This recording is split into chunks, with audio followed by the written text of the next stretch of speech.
Hello, America. I'm just a few hundred feet from Ground Zero, where a group of Muslim terrorists crashed two planes into the World Trade Center, killing close to 3,000 people. 9 years later, two groups of Muslims, the Cordoba Initiative and the American Society for Muslim Advancement, are planning to build a massive 13-story mosque right here behind me. Now, understandably, many people here in the West are concerned that this isn't an attempt to honor the families of 9/11, as the Muslims here are claiming.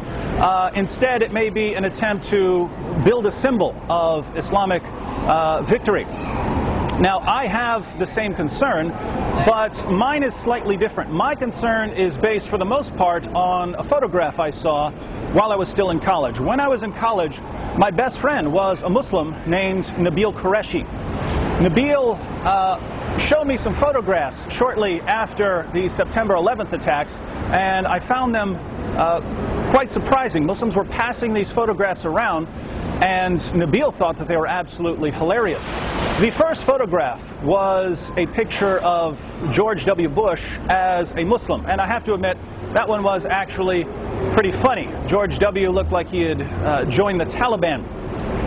The second photograph wasn't so funny. It was a photoshopped picture of the Statue of Liberty covered in a full veil. Now, this one bothered me a little bit. It was the Statue of Liberty, a symbol of freedom and justice, covered by a full veil, a symbol of oppression and Sharia law. Now, these two pictures actually work their way around the internet, so lots of people are familiar with them. The third picture is the one that really disturbed me, however. It was a photoshopped picture of New York City covered in mosques and minarets. In the bottom corner, it said, New York City, 2006. The idea was that the terrorist attacks had cleared the ground for the construction of new mosques. Now, when I asked Nabil why he found this photograph so funny, he said, "Am I the only one who's dealing with this tragedy through humor?" But that really didn't work. People who dealt with 9/11 through humor made fun of the terrorists.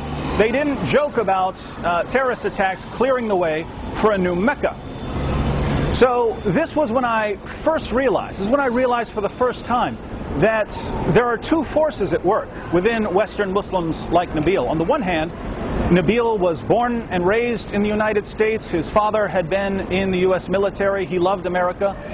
But on the other hand, even though he came from the most peaceful sect of Islam, there was something in Nabil that allowed him to smile when there were terrorist attacks. Now, those of you who know personally, who know Muslims close enough to where they can tell you what they really think, you know this is actually quite common. Good citizens in public, not so good citizens in private. Interestingly, this dual Muslim nature is advocated in the Quran. If you turn to Surah 3, verse 28, you'll see that the Quran says, "Let not the believers take disbelievers as their friends in preference to believers. Whoso doeth that hath no connection with Allah, unless it be that ye but guard yourselves against them, taking, as it were, security." So if you're a Muslim, you're not supposed to be friends with unbelievers, unless it's to protect yourself. What this means is that if Muslims feel threatened by a stronger adversary, say the United States of America, they can pretend to be friendly in order to protect themselves, in order to guard themselves against these unbelievers. The greatest Islamic commentator of all time, Ibn Kathir, comments on Surah 328, and he says that when Muslims are outnumbered by a stronger adversary, believers are allowed to show friendship outwardly, but never inwardly. He goes on to quote Muhammad's companion Abu Darda, who said, "We smile in the face of some people, although our hearts curse them." So if Muslims are in an area where they're outnumbered, they're supposed to have two faces. Inwardly, they're supposed to hate the unbelievers and to long for the day when Islam will dominate. Outwardly, they are allowed to pretend to be peaceful and tolerant and kind and loving, smiling in our faces while cursing us in their hearts. What's my point, you ask? Well, the Muslims who want to construct a massive mosque here assure us that they're doing it to honor the victims of 9/11 and not to construct a symbol of Islamic supremacy. They assure us that they're going to build a beacon of understanding and harmony, a place for people of all faiths to gather and condemn extremism.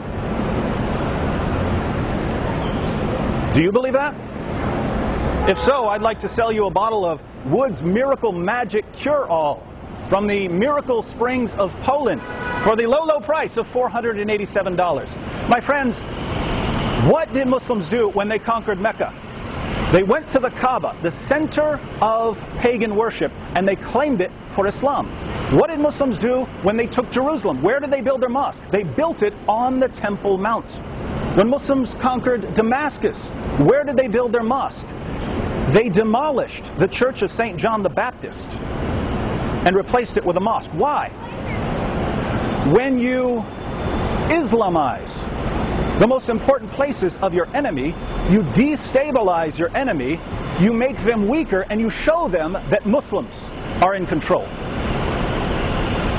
Now, the mosque that's being built here, we don't have a religious center in the United States of America, but we do have an economic center. The heart of that economic center was the World Trade Center, which was destroyed by Muslims. And now Muslims want to construct a massive mosque. Why? To honor the victims of 9/11?